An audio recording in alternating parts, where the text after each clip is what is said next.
Hello everyone, welcome back on my YouTube channel. E commerce में आज के lecture में हम लोग डिस्कशन करेंगे on the topic of types of E payment system.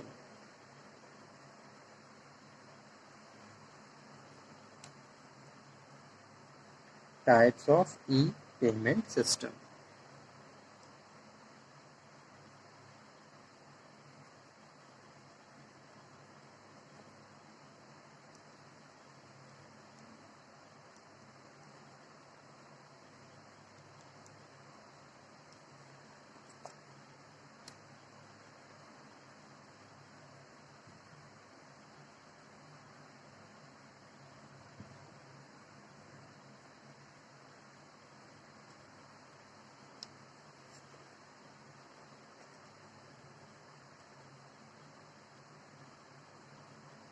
Electronic payment systems are classified into the some categories.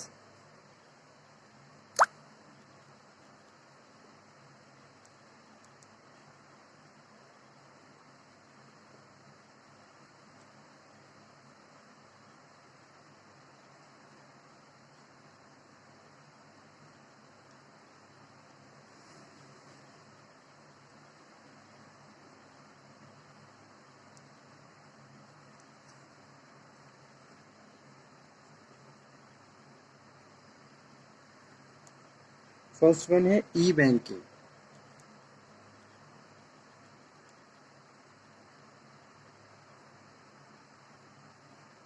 E banking. Second one है digital cash या electronic cash. Digital cash या फिर इसको हम इलेक्ट्रॉनिक कैश भी कहते हैं, इलेक्ट्रॉनिक कैश। थर्ड वन है करेंसी सर्वर्स।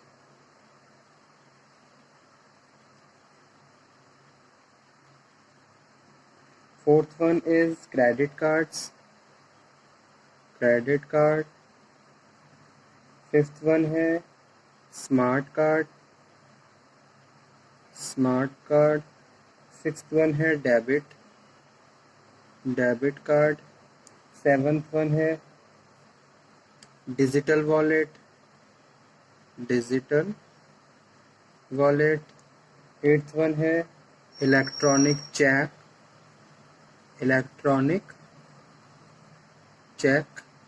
नाइन्थ वन है online stored value system, online store value system. और 10वें नंबर पे है digital credit card, digital credit card. ठीक है।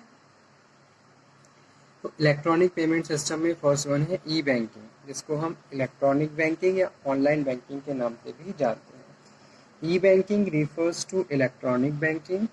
It is like e business in banking industry. Okay. Banking,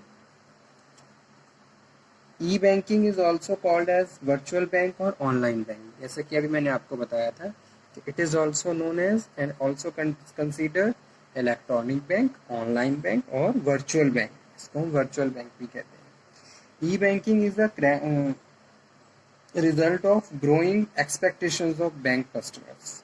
जैसे कि आज के टाइम में बहुत सिनेरियो चेंज हुआ है, कस्टमर की रिक्वायरमेंट चेंज हुई है। सो ई banking facilitate and meet with the customer expectations according to the current scenario, because current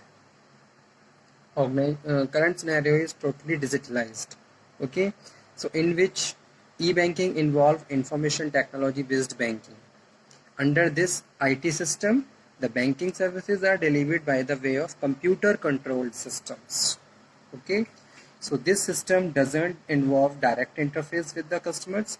The customers not have to visit the bank's premises.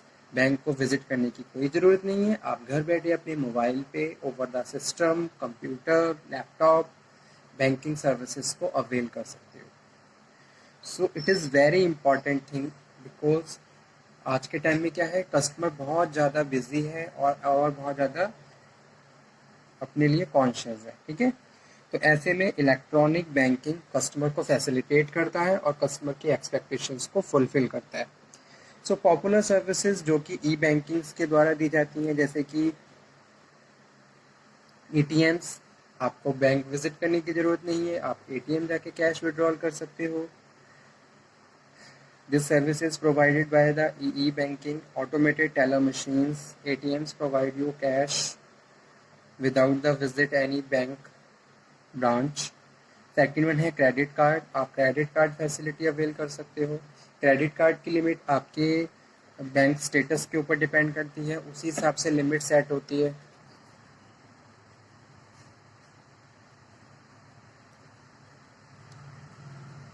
Next है smart card, debit card. Debit card भी क्या है, एक electronic magnetic chip cards होते हैं जिनका use करके हम ऑनलाइन गुड्स को परचेज कर सकते हैं और पेमेंट कर सकते हैं। Smart cards also similar to the debit cards in the forms but functions are different. Electronic fund transfer EFT, आप कुछ ही टाइम में फंड्स को ट्रांसफ़र कर सकते हो एक अकाउंट से दूसरे अकाउंट में। Cheque transactions, payment system, mobile banking, internet banking, telephone banking, ठीक है। डिजिटल कैश क्या होता है? Digital cash is also known as e cash. Digital cash is a system of purchasing cash credit in relatively small accounts, ठीक है, storing the credit in your computer and then spending them when making its electronic purchase over the internet। तो ई cash का मतलब क्या होता है, जैसे कि आपने कुछ कैश को ई कैश में चेंज कर लिया ओवर द इंटरनेट और योर अकाउंट्स, ठीक है। फिर उसके बाद जब आप कुछ परचेज करोगे तो ई कैश का यूज करके परचेज कर सकते हो। So it is the best suited for the making real-time payments over the internet, whereas setting up and using digital cash is more complicated than using conventional cash. First, bank issue token to their customers. A token is an electronic object with the unique serial numbers. Customer then use the tokens to make purchase. तो वो token numbers use किए जाते हैं, थोड़ा procedure इसका complicated हो जाता है। उसके बाद नेक्स्ट है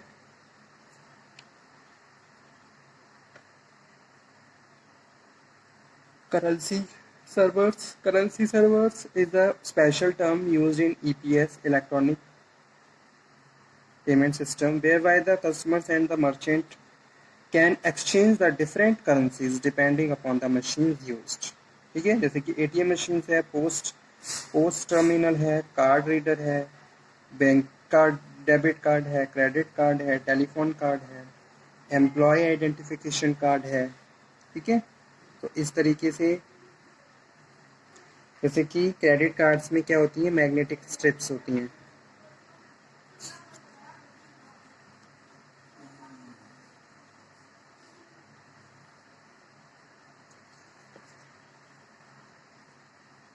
इसी तरीके से स्मार्ट कार्ड्स होते हैं। Smart card is a plastic card about the size of credit card with an embedded microchip that can be loaded with the data used the telephone calling, electronic cash payment and other applications. We may be able to use smart card too, ठीक है, dial a connections on a mobile telephone and be charged on the per call basis। इसी तरीके से debit cards होते हैं। Electronic card issued by a bank which allow bank clients access to their account to the withdraw cash or pay the goods and services. This remove need for bank clients to go to the bank to the remove cash from their account, as they can now just go to an ATM or pay electronically at merchant locations. This type of card is a form of payment, also removes the need for checks, as the debit card immediately transfer money from the client account to the business account, okay।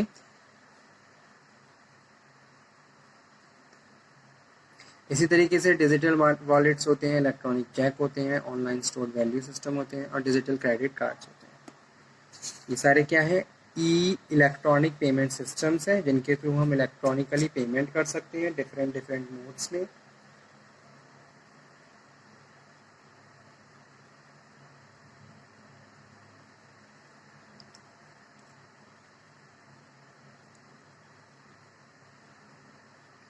Digital wallet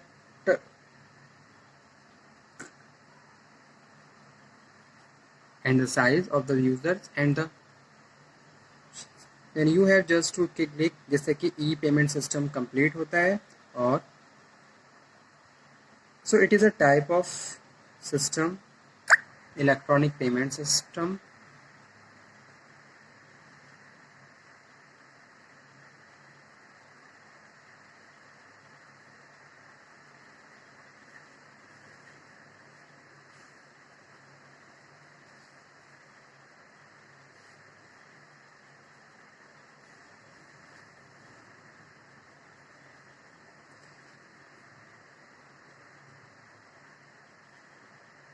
तो ये topic हमारा आज यहाँ finish हुआ।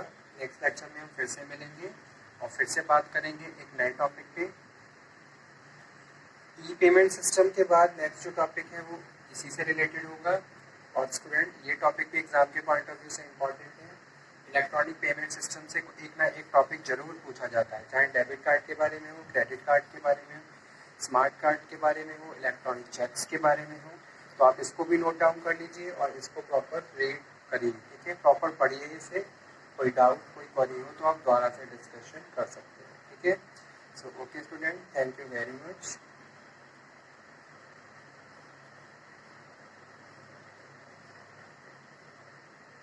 Next lecture में हम फिर से मिलेंगे और फिर से बात करेंगे एक नए टॉपिक पे।